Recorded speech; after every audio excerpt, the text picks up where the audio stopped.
क्या सोनम वांगचुक हार जाएंगे?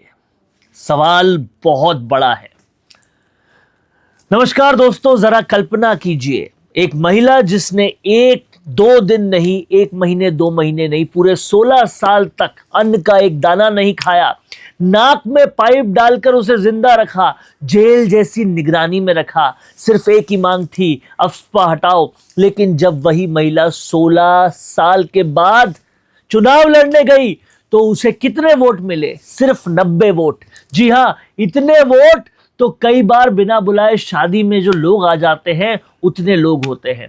अब दूसरी तस्वीर समझिए, दिल्ली का रामलीला मैदान, एक बुजुर्ग गांधी टोपी पहनकर अनशन पे बैठता है, पूरा देश सड़कों पे उतरता है, सरकारें झुक जाती है, लोकपाल कानून आता है और भारत की राजनीति हमेशा के लिए बदल जाती है। तो सवाल यह है दोस्तों कि आखिर दोनों में फर्क क्या था? क्या सरकार इंसान की भूख से डरती है या सरकार सिर्फ वोटों की भूख समझती है? और यही सवाल आज फिर खड़ा हो गया है, क्योंकि अब दिल्ली के जंतर मंतर पर बैठे थे सोनम वांगचुक, देश के करोड़ों छात्रों के भविष्य की लड़ाई लड़ रहे हैं।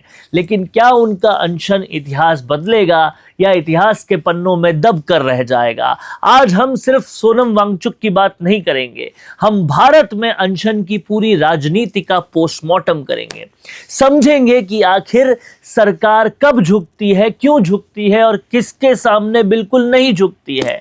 सबसे पहले समझते हैं वर्तमान।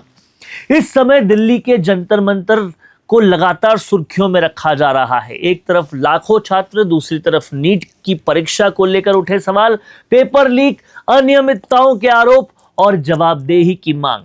इसी बीच एक ऐसा व्यक्ति मैदान में उतरता है जो ना नेता है, ना चुनाव लड़ता है, ना सत्ता चाहता है और ना मंत्रालय। उसका नाम है सोनम वांगचुक। इतना परिचय देने के लिए शायद काफी होगा। पूरी दुनिया इन्हें थ्री इडियट्स के असली फुनसुक वांगड़ू के रूप में जानती है। लद्दाख में शिक्षा, इनोवेशन, क्लाइमेट चेंज और आइस स्तूपा जैसे कामों के कारण दुनिया भर में इनकी पहचान है। लेकिन आज वही व्यक्ति दिल्ली की गर्मी में जंतर मंतर पर अनिश्चितकालीन भूख हड़ताल पर है। क्यों? क्योंकि उनका कहना है कि अगर देश के करोड़ों युवाओं का भविष्य दांव पर है तो चुप बैठना भी अपराध है। लेकिन अब यहां एक सवाल खड़ा होता है कि क्या कोई भी व्यक्ति सड़क पर बैठकर सरकार से इस्तीफा मांग सकता है? क्या संसद नहीं है? क्या अदालतें नहीं है? क्या संस्थाएं खत्म हो गई है? सवाल बिल्कुल जायज है, लेकिन इतिहास कहता है कि जब संस्थाएं सो जाती है तब समाज अलार्म बजाता है, और भारत में उस अलार्म का नाम है अनशन। लेकिन क्या हर अनशन सफल होता है? बिल्कुल नहीं होता। अगर सफलता सिर्फ भूखे रहने से मिलती तो सबसे बड़ी विजेता इरोम शर्मिला होती।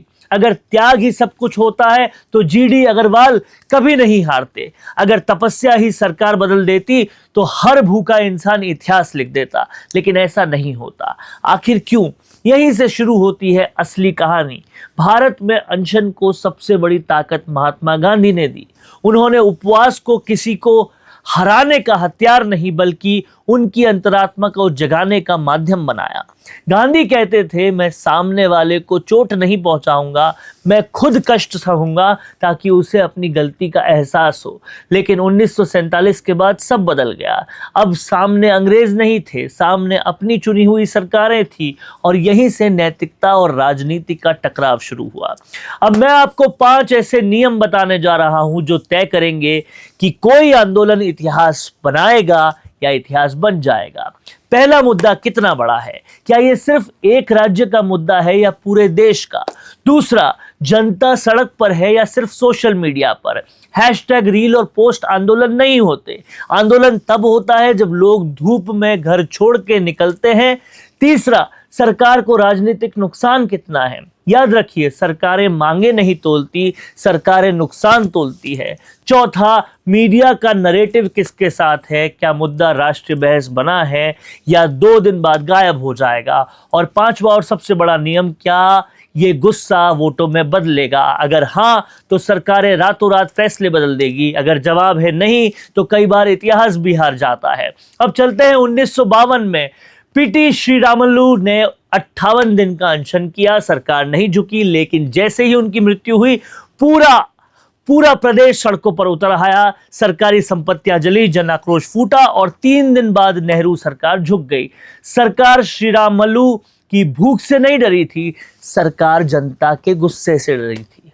अब आते हैं 2011 में। देश में भ्रष्टाचार के आरोपों से जनता भले ही गुस्से में थी। अन्ना हजारे आए, अनशन शुरू हुआ, लेकिन असली ताकत अनशन नहीं था। असली ताकत थी देश की मिडिल क्लास, 24 घंटे मीडिया और लाखों लोग सड़कों पर उतरना। नतीजा, लोकपाल कानून, नई राजनीति और एक नया दौर। अब वापस चलते हैं इरोम शर्मिला के पास। पूरे 16 साल का अनशन, लेकिन मुद्दा सीमित था, जन समर्थन सीमित था, राजनीतिक लागत लगभग शून्य थी, सरकारें नहीं झुकी और जब चुनाव आया तो जनता ने भी साथ नहीं दिया। अब एक और उदाहरण है जीडी अग्रवाल। 111 दिन तक गंगा बचाने के लिए अनशन किया, प्राण त्याग दिए, लेकिन नीतियां नहीं बदली क्योंकि नैतिकता थी लेकिन राजनीतिक दबाव नहीं था। और अब सवाल सोनम वांगचुक पर, क्या उनके पास नैतिक ताकत है? बिल्कुल है। क्या मुद्दा बड़ा है? हाँ, क्योंकि देश के करोड़ों छात्रों का भविष्य इससे जुड़ा है। लेकिन क्या पूरा देश सड़कों पर उतरेगा? क्या यह चुनावी मुद्दा बनेगा? क्या सरकार को लगेगा कि चुप रहना महंगा पड़ सकता है? यही तय करेगा कि यह आंदोलन इतिहास बनेगा या फिर सिर्फ एक खबर बन के रह जाएगा। इतिहास हमें सिर्फ एक बात सिखाता है, अनशन कभी अकेले नहीं जीतता। अनशन सिर्फ माचिस की तीली है। आग तब लगती है जब पूरा समाज बारूद बनकर उसके पीछे खड़ा होता है। अगर समाज दर्शक बना रहा तो इतिहास फिर खुद को दोहरा सकता है, लेकिन अगर जनता ने इसे अपना आंदोलन बना लिया तो किसी भी लोकतंत्र में सरकार को जवाब देना ही पड़ता है।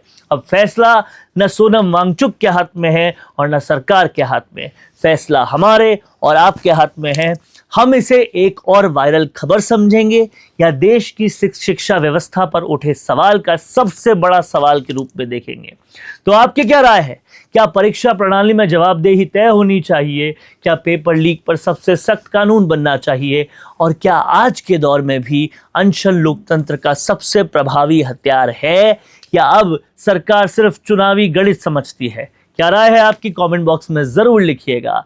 वीडियो अगर पसंद आया है तो जरूर शेयर कीजिएगा। देखते रहिए द फैक्ट इंडिया न्यूज। अपना पॉडकास्ट शुरू करना चाहते हैं और चाहते हैं कि पहले दिन से उसे लाखों लोग देखें, तो अब ये पॉसिबल है जयपुर में। जयपुर का सबसे तेजी से बढ़ता हुआ digital news channel the fact India आपके पॉडकास्ट को वर्ल्ड क्लास बनाने के लिए जयपुर के बीचों बीच श्याम नगर में लाया है world class podcast setup, green screen setup, उसे शूट करने के लिए best state of the art facilities, editor से लेके लाखों फॉलोवर्स और करोड़ों वाली रील्स वाला यूट्यूब चैनल, और ये सब आपको एक ही जगह पर मिलने वाला है। तो पूरी जानकारी के लिए आज ही व्हाट्सएप कीजिए इस नंबर पर।